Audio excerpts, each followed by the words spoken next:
Bonjour à tous et bienvenue sur cette nouvelle vidéo. Aujourd'hui, nous allons faire un tuto vite fait sur le calcul différentiel. Et donc, pour ceux qui sont nouveaux ou nouvelles sur ma chaîne, je tiens à vous informer que désormais sur ma chaîne, nous allons parler d'une part de formation. Dans la partie formation, nous allons parler de tout ce qui est mathématiques. Ok, donc les matières comme statistiques inférentielles, topologie, équation différentielle, calcul différentiel, modélisation stochastique, vraiment j'en passe, plein de matières. Et surtout, nous allons pas voir la théorie parce que ça peut vraiment être compliqué à comprendre, mais nous allons surtout faire des exercices dans toutes ces matières-là afin que vous puissiez bien comprendre les choses. Et vous allez voir à travers les exercices que vous allez vraiment bien comprendre. Et donc, si vous êtes intéressé par tout ce qui est maths, ma chaîne pourrait vous aider. Ok. Et donc, nous allons aussi, toujours dans la partie formation, il y aura une partie informatique, plus précisément la programmation sur Python, parce que là, je suis un étudiant en data science et j'adore parler de tout ce qui est data science, deep learning, machine learning, intelligence artificielle. Donc nous allons faire la programmation sous Python. On va commencer vraiment par la base et nous allons très vite converger, on va dire, vers la programmation avancée qui concerne les data scientists. Voilà. Et d'un autre côté aussi, nous allons parler de tout ce qui est business, entrepreneuriat, investissement, parce que vous n'êtes pas sans savoir que les mathématiciens ou bien les informaticiens adorent parler d'argent, hein. Donc nous n'allons pas exclure ce cas-là, nous allons parler de business de temps en temps et voilà. Donc si vous aimez toutes ces notions-là, si vous aimez parler de tout ça, n'hésitez pas à vous abonner, à liker la vidéo, à partager massivement, ça me fera énormément plaisir. Donc aujourd'hui, nous allons faire un exercice. Ok, donc soit n supérieur ou égal à 2 et un vecteur dans Rn. Ok, donc on définit les trois normes suivantes. Donc la norme 1, donc ça, c'est que la norme 1 c'est défini comme la somme des i allant de 1 à n de la valeur absolue de xi. On a aussi la norme 2 qui est égale à la somme des i allant de 1 à n des xi au carré puissance n demi. Et ensuite on a la norme infinie qui est égale au max des valeurs absolues de xi pour y compris entre 1 et n. Et donc la question qu'on nous pose, c'est de montrer que ces trois normes,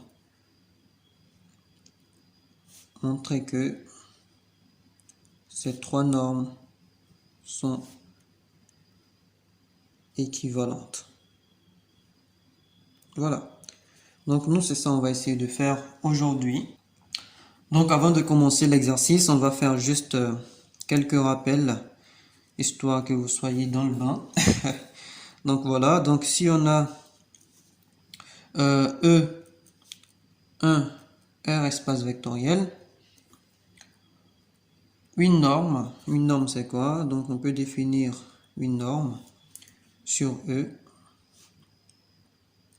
Donc une norme sur E, on va dire c'est quoi? C'est l'application.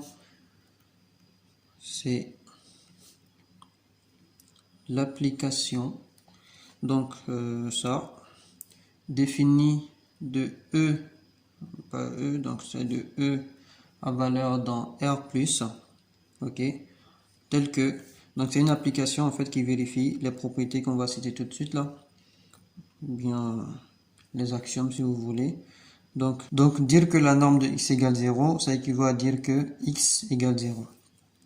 La deuxième chose que l'application doit vérifier, c'est si vous prenez n'importe quel scalaire en fait dans R, ok, et que vous prenez un autre élément dans E, dans le R espace vectoriel E, donc pour tout x appartenant à E, alors en fait la norme de lambda x est égale à la valeur absolue de lambda multipliée par la norme de x.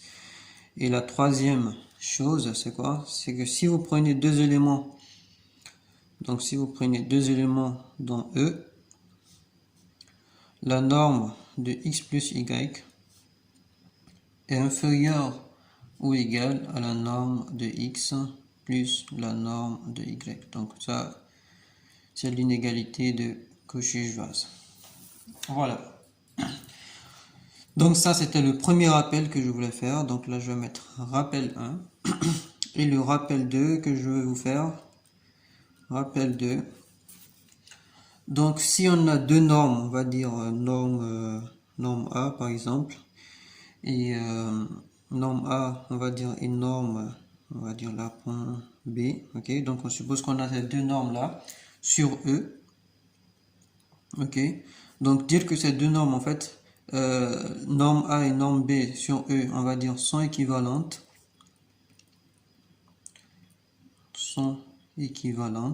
Ok, si il existe un petit c strictement supérieur à 0, et aussi, et il existe aussi, si vous voulez, un grand c strictement supérieur à 0, tel que pour tout x que vous prenez dans E, on a ceci.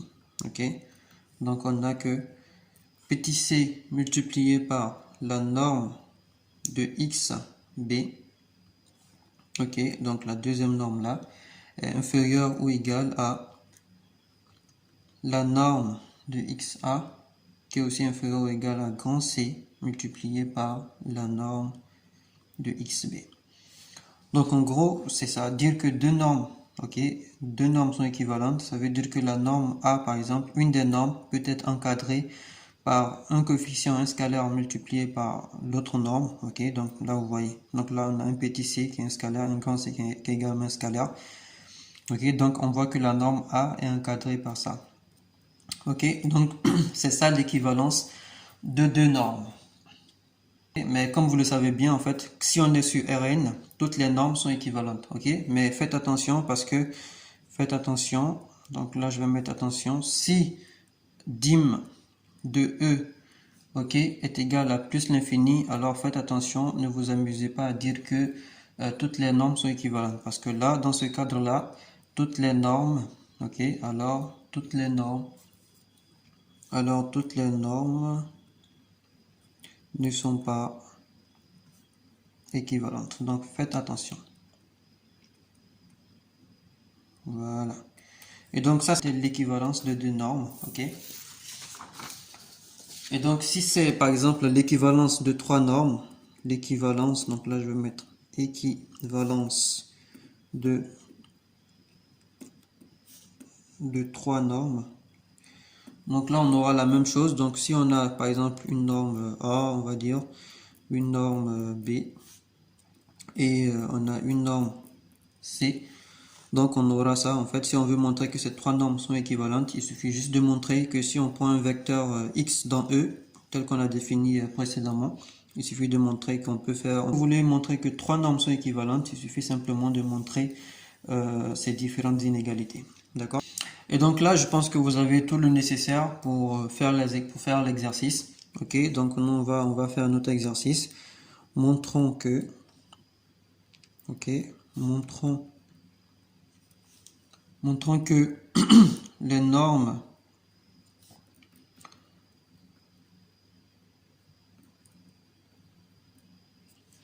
et normes infinies sont équivalentes. Donc ça c'était notre exercice. On va essayer maintenant de le faire maintenant.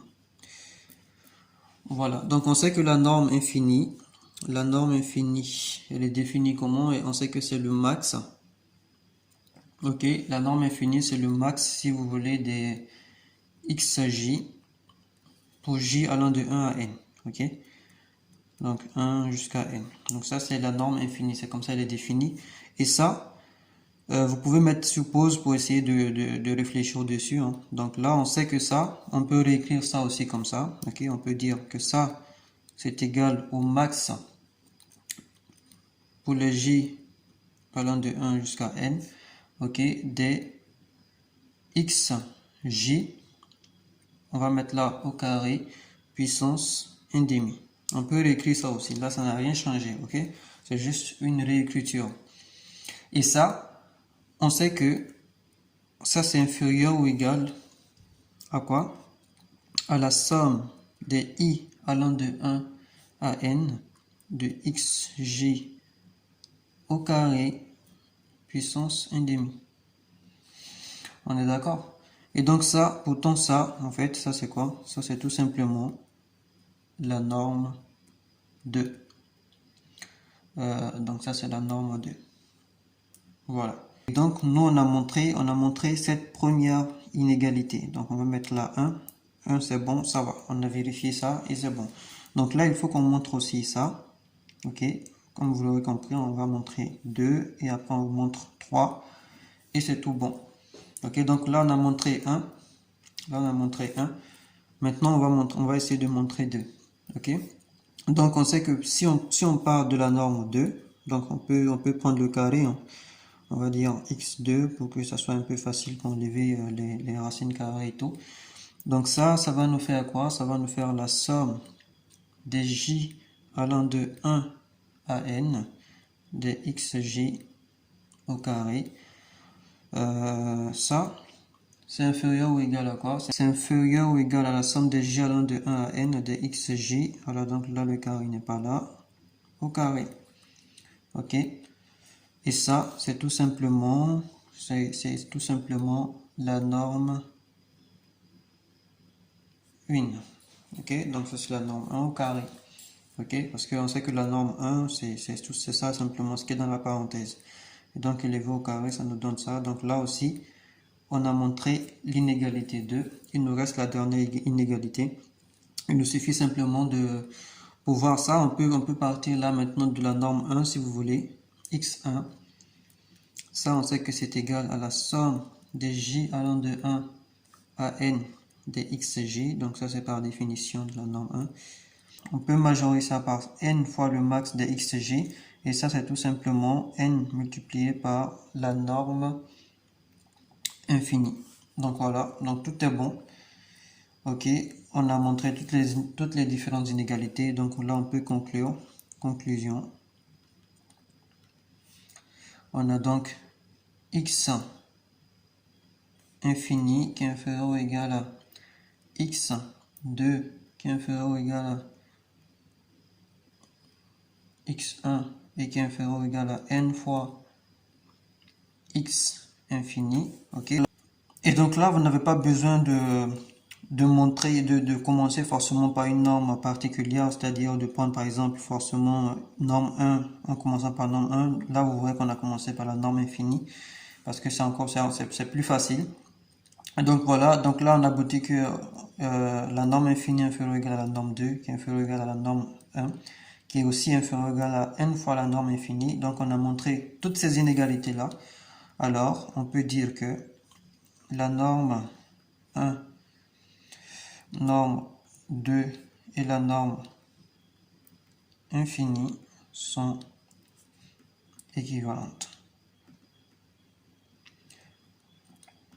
J'attends en commentaire si vous avez aimé en tout cas cette vidéo. Faites-moi signe. Et si vous avez des propositions de sujets que vous voulez qu'on traite, n'hésitez pas, on le fera. Et donc voilà, sur ce, je vais vous laisser et on se dit à très bientôt. Merci pour le visionnage.